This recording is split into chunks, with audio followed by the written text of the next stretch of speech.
oxiri o'lim bilan tugagan garov. Bo'lgan voqea bu.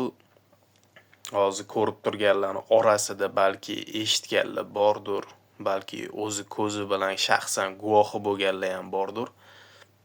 Bilmaganlar, eshitmaganlarga bir eslatma bo'lsin, bir ibrat bo'lsin degan maqsadda aytib bermoqchiman shu voqeani. Garov o'ynashi oqibati. Og'aynilar o'tirishadi, gaplashib, boshqa qilib, gapdan gap chiqib ketadi. O'sha o'zligi yashaydigan joyga yaqinda bitta qabriston bo'ladi. Endi tushunishim bo'yicha tashlandiqroq joy bo'lganmi? Endi juda katta qabriston bo'ladi. Shu qabristonni oldidan kechqurun o'tishga ko'p odam qo'rqadigan bo'ladi. Shu haqida gaplashayotgan vaqtida bitta og'aynisi aytadiki, nimasidan qo'rqasan? O'liklardan emas, tiriklardan qo'rqqin. Boshqa shunga o'xshash gaplar gapiradi. Men qo'rqmayman, men bemalol o'tiraman deydi. Bunisi aytadi, deydi, nima qo'rqmaysan? Hamma qo'rqadi-yu, kechqurun o'tishga teng bo'li. Boshqa bunisi aytadi, qo'rqmayman deydi. Keyin gapdan gap chiqadiki, aytadi, garov o'ynaysanlarmi deydi. Kechqurun deydi, o'tish tugur, kechqurun soat 3 da mayli. Xohlasang 3, xohlasang 4da. Yarim tunda.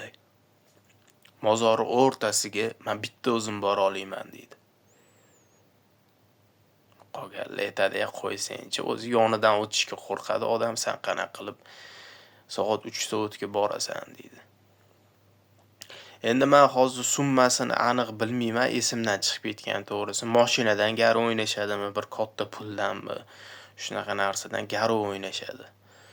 Keyin bular aytadiki, qatdan bilamiz sen 3 soat borganingni? Biz bilmaymiz, sen bitta uxlab turib bordim ham devorishing mumkin-u deyshadi.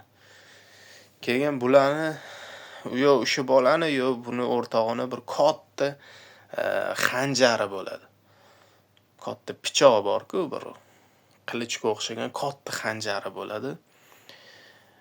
Shunaqa narsaga kelishadiki, bu soat 3 da borganini, u yoqqa borganini isbotlash uchun soat o'sha kechqurun yarim kechasi borganda mozorni o'rtasiga borib o'sha xanjarni yerga tiqish kerak bo'ladi. Soat 3 da. Xanjarni yerga o'rtasiga tiqib qo'ysa, keyin bular kelganda, rostdan ham mana xanjar turibdi, 3 da kelibsan deb, mana shunaqa endi plan qilishadi. Endi anu bola rostdan ham kechqurun soat 3 da chiqadi. Endi tasavvur qiling siz, kechqurun soat 3. Hech kim yo'q ko'chada. Qo'rqmasdan haligi qabristonga boradi. Qabriston jimjit. Sekin kirib keladi. Hamma yoq jimjit. Yerda qabrlar. Endi bu qabrlarning orasidan sekin o'tib o'sha o'rtasiga endi sovuq payt ekanda, o'sha paytda chopon kiyib olgan. Choponni mana qilib ushlab olib, choponni ichiga xanjarini tiqib olib, mana shunaqa qilib soat 3 jimjit. Soat 3 da mozorning o'rtasiga sekin borib, aliga o'tiradi.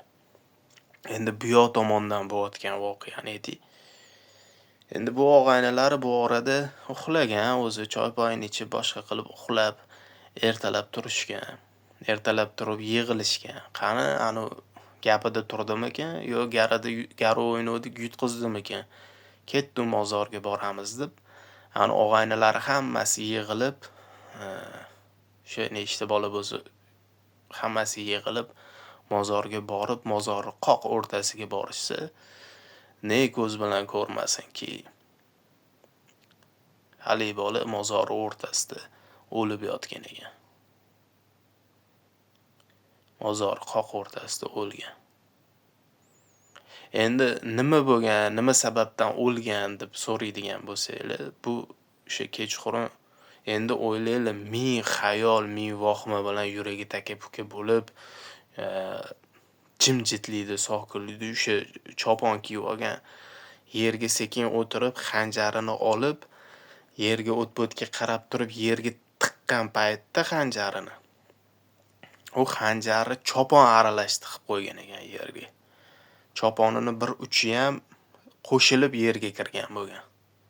Endi bu shokda, qo'rquvda, vohmadalik paytida bilmagan shu narsani o'tirgan joyida tiqqan. Endi bo'ldi, tiqdim, ish qildim deb tezroq ketay deb shunda o'rnidan turaman degan paytda choponi ilinib turibdi-yu, shunda qadalgan, tura olmagan o'rnidan.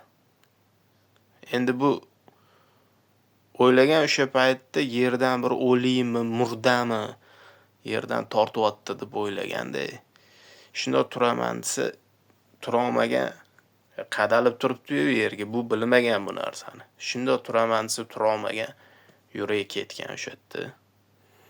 Yuragi to'xtagan, vohmadan yuragi yorilib o'lgan. Mana sizlarga bo'lgan voqea, mana sizlarga haqiqat. Men bu narsani nimaga aytayotganim, garov o'ynash bu narsa, bunaqa narsalardan hech qachon garov o'ynamanglar. To'g'risida, bunaqa hayot uchun xavfli bo'lgan, o'zinglarni joninglarga, molinglarga zarar yetkazadigan narsadan. Hozir mana har xil qimor o'yinlari chiqib ketdi-da, mana telefonlarda ko'rasizlar sizlar ham. Bechara kambag'allar, ular boylar o'ynamaydi hech qachon.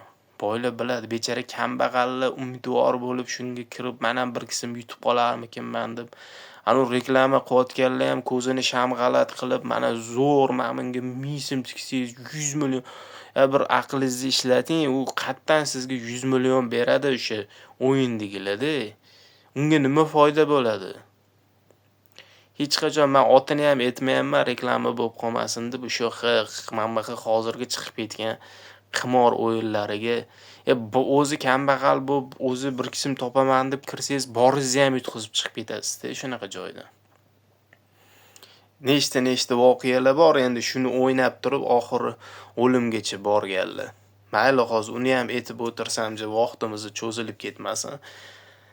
Maqsad unaqa narsalar qilmanglar. O'zi qimor o'ynashi o'zi ham bo'lmaydigan narsa, garov o'ynashi o'zi ham xato narsa.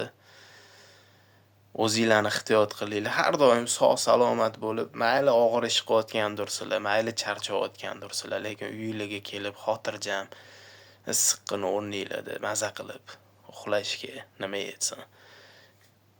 Tanijoninglar sog', umringlar uzoq bo'lsin, o'zinglarni ehtiyot qilinglar. Bitta like bosib qo'ysanglar, ko'proq odamga tarqalishiga, ko'proq odam ko'rishiga bir hissanglarni qo'shsanglar ham xursand bo'laman. Agar kim obuna bo'lmagan bo'lsa, obuna bo'lib qo'yinglar. Bu shunaqa gaplar TV kanali. O'zinglarni ehtiyot qilinglar. Sog' bo'linglar.